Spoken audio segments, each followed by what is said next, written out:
Wake up, Memphis! I'm Matt Peiken, and this is your newscast for Thursday, August 14th.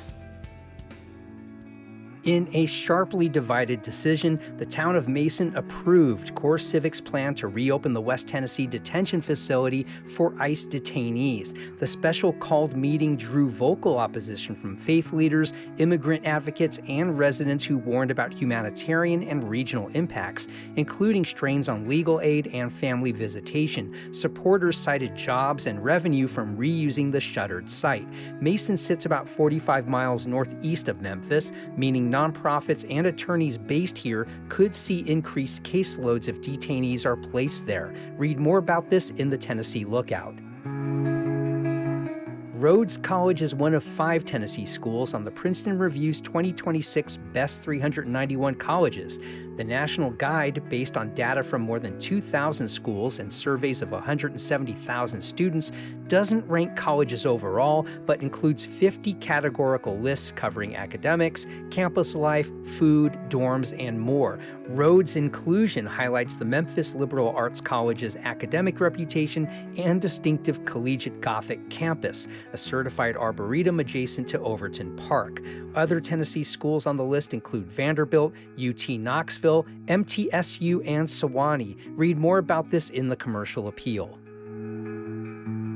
Evolve Bank and Trust named veteran banker Bob Hartheimer chief executive, signaling a governance and risk management reset after heightened regulatory scrutiny of its financial tech partnerships.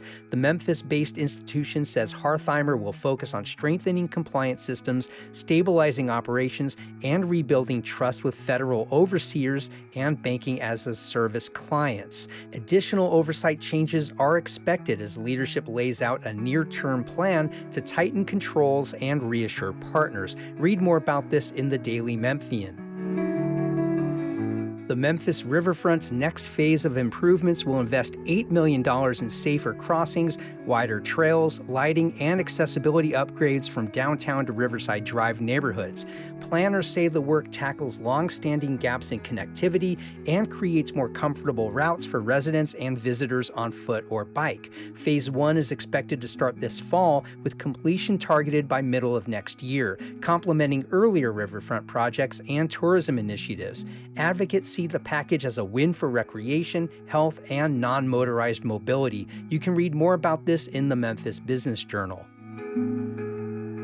And Ezekiel Kelly, who terrorized Memphis during a September 2022 spree that killed 3 people and triggered a citywide lockdown, pled guilty Wednesday to all 28 felony counts against him. He will serve 3 consecutive life sentences without parole, plus 221 years for other charges, avoiding the death penalty prosecutors had considered. The plea spares victims' families a lengthy trial and appeals process.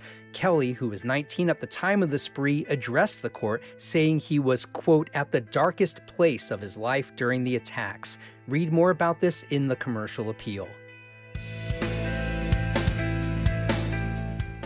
That's all for today's newscast, but wake up right here every weekday morning for all the latest Memphis headlines and news summaries. I'm Matt Peiken, and I'll see you next time.